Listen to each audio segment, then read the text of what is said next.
একটা আর্টিস্ট এবং একজন ডিরেক্টরের অন স্ক্রিন কেমিস্ট্রিটা খুব দরকার, যে আমার ডিরেক্টর আমাকে এটা বোঝাচ্ছে যে এই ক্যারেক্টারে আমি তোমাকে এইভাবে দেখতে চাই। সো এটা বলার সাথে সাথে যখন আমি বুঝে যাই, that is the main thing. আমি এত কম কাজ করেছি, আমার নাটক হয়তো আপনারা দেখতে পারবেন এবার 4 থেকে 5টা। এটা আমার এই এত বছরের ক্যারিয়ারেই প্রথম, জাস্ট বিকজ অফ পয়জন নিয়ে আমি, আমার টিম এবং আমার দর্শক এতটা মানে এক্সাইটেড ছিল, তাদের এত এক্সাইটমেন্ট আমি দেখেছি। সো আমি আসলে পুরো দমে চেষ্টা করেছি পয়জনের সময় দেওয়ার। সো আজকে এখন তো প্রিমিয়ার চলছে, সো এরপরে তো বোঝা যাবে আসলে। আমরা অনেক কাটাকাটি দেখলাম, এটা কি আসলে কোরবানি special? If you think like that, that's okay, আমার কোনো প্রবলেম নাই। But it's a good thing যে আমরা এরকম একটা কন্টেন্ট দিতে পেরেছি কোরবানির মধ্যে। ওকে, তিশা তো দেখতে খুব সুইট দর্শকদের কাছে, ভক্তদের কাছে, কিন্তু তিশাকে আমরা একটু এবার কি ভিন্নভাবেই পেলাম? অবশ্যই। আমি আজকে লাইভে সকালে একটা কথা বলেছি যে এটা আমার ক্যারিয়ারের ওয়ান অফ দি না, আমার সবচেয়ে ডিফারেন্ট ওয়ার্ক, অ্যান্ড এটা খুব চ্যালেঞ্জিং একটা ওয়ার্ক। যে আমরা নর্মালি আমাকে খুব রোম্যান্টিকভাবে অনেক সুইট ওয়েতে আমাকে আসলে আমার দর্শক দেখেছে। সবসময় আমার দর্শকদেরকে আমি বলতে শিখেছি একটু ডিফারেন্ট ওয়েতে দেখতে চাই। আমার মনে হয় এর থেকে ডিফারেন্ট কিছু আমি জানি না দেখাতে পারবো কিনা, বাট আমি চেষ্টা করেছি। দীপ্ত প্লেতে এর আগে আপনার একটা কাজ গিয়েছে, এবার পয়জন। আসলে দীপ্ত প্লের সাথে জার্নিটা কেমন হচ্ছে? এটা কি ভিলেনই ছিল?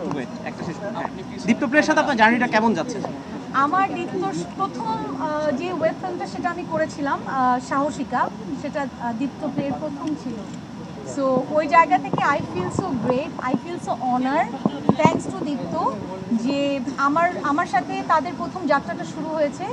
এবং আমার এখনও মনে হচ্ছে আমি দীপ্তর সাথে যখন বসি, আমি তখন কয়েকটা গল্প নিয়ে কথা বলেছি। তো আমি বলেছিলাম যে সবাইকে বলেছিলাম, আপু ভাইয়া মারিয়াম আপুকে বলেছিলাম যে আমি না এই গল্পটা আগে করতে চাই সঞ্জয় দার, অ্যান্ড তারা আমাকে এত সুন্দর করে সাপোর্ট করেছে, যার কারণে আজকে কিন্তু আমি এখানে দাঁড়িয়ে আছি আপনাদের সামনে একটা ভালো কাজ নিয়ে, একটা ডিফারেন্ট চ্যালেঞ্জিং কাজ নিয়ে।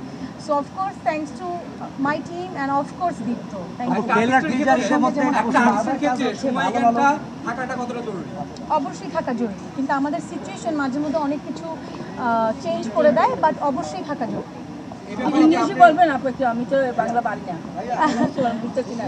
আচ্ছা আচ্ছা আচ্ছা আচ্ছা আপু, দীপ্ততে আপনার যেমন বারবার সমাজের সাথেও কিন্তু আপনার মানে কন্টিনিউয়াসলি যে কয়েকটা কাজ বলবো প্রত্যেকটা ডিফারেন্স ছিল। আমরা একটা বিজ্ঞাপনে দেখেছিলাম বেশ কয়েকভাবে মা দিবসের, নারী দিবসের কোন একটা ছিল, তো এরকম কিন্তু আপনার বারবার কাজ হচ্ছে। সামনে সন্ধ্যা সমাজের সাথে কি আসছে? I think it's a surprise, কারণ দাদার সাথে একটা আর্টিস্ট এবং একজন ডিরেক্টরের অন স্ক্রিন কেমিস্ট্রিটা খুব দরকার, যে আমার ডিরেক্টর আমাকে এটা বোঝাচ্ছে যে এই ক্যারেক্টারে আমি তোমাকে এইভাবে দেখতে চাই। সো এটা বলার সাথে সাথে যখন আমি বুঝে যাই, that is the main thing. মানে দাদা যখন আমাকে বলে তিশা আমি তোমার এই ক্যারেক্টারটা এইভাবে চাই, সেটা সামহাও আমি বুঝে ফেলি। So this is call chemistry. So আমার কাছে মনে হয় দাদার সাথে আমার এত ভালো ভালো কাজ হয়েছে, অ্যান্ড দাদা আমাকে এত সুন্দর করে প্রেজেন্ট করেছে সঞ্জয় দা। সো ওয়াই নট আরও বড় কিছুতে আমরা একসাথে আপনাদের সামনে প্রেজেন্ট। তার মানে কি